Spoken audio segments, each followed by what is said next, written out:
I am Yuji, a personal trainer. For those who are thinking about reducing body fat and want to get rid of this excess fat around the stomach, or for those who have already started but feel like they aren't seeing results and aren't tightening up as expected, I would like to explain some things now. I hope you find this helpful. This is especially for those who are just beginning their journey to get fit. Before getting into all the complex details, it's important to focus on the basics first. I want you to check whether you have a solid grasp of these fundamentals. The basics, of course, involve diet and exercise. However, if you overthink the more difficult aspects, you might end up giving up thinking it's too hard for you. So it's important to first identify the key points and focus on those. I want you to start from there, like stepping up a staircase. Now, regarding diet, it's essential to reduce calories. And while there are certainly things you should avoid and better options to choose from, it's important to keep it simple. I think the part that people find most difficult to reduce is probably the hardest aspect. You might say that managing diet is more challenging than exercise. However, it's important to focus on proper eating habits rather than just reducing food intake. What does a proper diet mean? Reflect on what you ate today, like your lunch and breakfast. Some people might even struggle to remember what they had for lunch yesterday. It's not that, but I would like you to start recalling what kind of meals you've had over the past 2 or 3 days. For instance, if lunch was just soba, or if lunch was only pasta, or if you had breakfast or maybe didn't have it at all, there might be situations like that. I want you to focus on having the right diet in this regard. So, what is a proper diet? First and foremost, it's about balance. There should be rice, and then there is meat and fish, and there are vegetables. These 3 components need to be included properly. So, there is certainly no shortage of meat and fish. It's not just a little bit, it's properly included.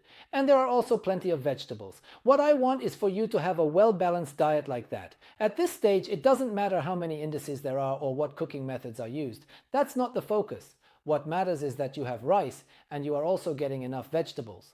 The key question is whether you are consistently eating this kind of meal. 3 times a day starting from breakfast. I think there are people who struggle to eat in the morning, but it's important to have a proper breakfast. It's important to eat. This may seem obvious, but it's crucial to have a proper breakfast as well. Eating in a balanced way will significantly boost your metabolism. Skipping breakfast to reduce calorie intake will actually lead to a decrease in metabolism over time. Therefore, I want you to ensure you have a balanced breakfast, as I mentioned earlier. It's essential to include enough protein, as this can greatly affect how your body functions. Starting your day with a good amount of protein is very important. Not eating breakfast because you don't feel like it is not acceptable, and neither is skipping breakfast after overeating at night. You need to maintain a balance between your morning and evening meals. First, focus on establishing a good balance of what is good and bad, and make sure to eat 3 meals a day. You should think carefully about your meals instead of just eating based on your mood. Once you can do this, after a month or 2, you might start considering cutting back on fried foods or fatty meats. So, in the initial stage, it's essential to have 3 well-balanced meals.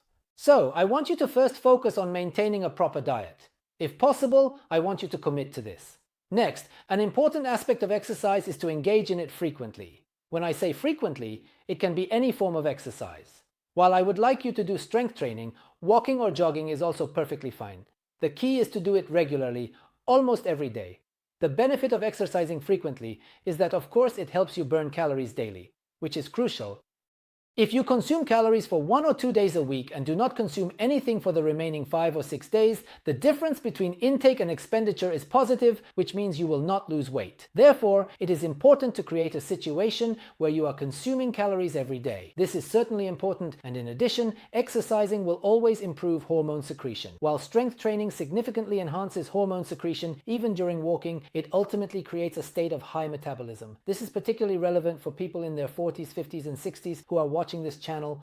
As hormone secretion has decreased even in the 20s, it becomes harder to burn body fat. However, frequent exercise stimulates the secretion of hormones that boost metabolism. The frequency of exercise matters. Rather than just once a week, exercising 5 to 6 times a week helps maintain a state that is naturally conducive to weight loss every day. Therefore, by exercising regularly, you create an internal environment that keeps hormone levels in a good state. This is important. Additionally, exercising improves blood circulation, which is essential for losing weight. Well, there isn't much. It seems like the cancellations just keep flowing indefinitely. Well, having such a body is related to the current hormone secretion, and it makes it easier to lose body fat, as the body tends to generate heat and stay warm. This way, body fat will continue to burn. Creating a good state for blood circulation. It's important to establish this beforehand. This is crucial, so I want you to exercise frequently. Next, within that frequent exercise, when it comes to strength training, the first thing you should do is leg exercises. This involves training your legs. Among those, I want you to focus on exercises that require you to stand on your own legs. While there are machines like the leg press at the gym, I'm talking about exercises like squats, back lunges, and Bulgarian squats. I want you to concentrate on these types of exercises that involve squatting and standing on your own legs. Of course, these leg exercises consume a lot of energy. They engage almost all major muscle groups, including the front and back of the thighs, glutes, abdomen, and back. Of course, since the consumption is significantly high, it is important to structure the program around this. Well, men often want to focus on major competitions, so they might design their programs around that. But if the goal is to reduce body fat, it's better to center the program around leg exercises. I've heard that some people have successfully lost a lot of body fat at the gym. Generally, those who have that kind of body type are the ones who show up at the gym for the first time. While starting with an air bike is a good option, some people just end up doing air bike workouts and nothing else, but that's not the way to go. Well, it's fine if you can only do it with one leg, but it's better to include proper squats with both legs from the start. People who do this will definitely see results faster. It would be a waste to just rely on the stationary bike. By working your legs, you want to consume explosive energy and enhance hormone movement, which will improve significantly. I encourage you to do exercises like standing on one leg, Bulgarian squats, and back lunges. As for how to do this, if you're starting lightly, for example, doing 20 reps of bodyweight squats for 3 sets almost every day is a good approach. For moderate intensity, whether at the gym or at home, if you're doing exercises like squats with a barbell or Bulgarian squats with some weights, aim for 15 to 20 reps per set. It shouldn't be extremely heavy, but it should be challenging enough to reach your limit. Do 3 sets of leg training like this 3 times a week. It feels like we are doing things. And relatively speaking, if we only consider the current times, a moderate routine could be 3 times a week. I think that's quite reasonable. However, I would like you to think of a 1-week program centered around leg training. On days when you don't do leg training, of course, you should still focus on upper body workouts. It's better to approach it that way. Also, this is more about exercise becoming part of your daily life. But the key is to move frequently. This is actually a very important keyword. Yuji mentioned that exercising for just 20 to 30 minutes is not enough. However, the rest of the time people tend to sit and hardly walk at all. Instead of commuting by car, it's important to move more frequently. He wants to increase the opportunities for heart rate elevation. It's not about pushing yourself to the limit and making your heart race intensely, but rather about creating many small moments throughout the day that gradually raise your heart rate. He encourages people to spend their day with this mindset. For example, simply taking the stairs instead of the escalator at the station can help. Walking up and moving on your own, or having some errands to run. When there are tasks at the company, instead of going during lunch break, going at a different time creates an opportunity to go out twice during lunch break. For those working from home, I had someone try this. Every time the clock hands point freely, do a back lunge 20 times. Just doing 1 set of back lunges means you can accumulate this 700 times. Whether 700 times is a lot or not is up to interpretation. Well, doing 20 repetitions in 1 set doesn't take an hour. However, during those 20 reps, your heart rate definitely goes up. You start to breathe a bit heavier, almost bouncing with energy. After that, you can work for another hour, and when you reach 12, you do it again. There are moments when your heart rate can go up 7 or 8 times. One person who did this actually saw their body fat decrease significantly. So I hope people at home will try this method as well. You don't have to do intense training for just 20 minutes. You can break it down into smaller, focused efforts. And finally, this is also a basic point, but it's important not to forget your goals and objectives. It may seem obvious, but people often forget this.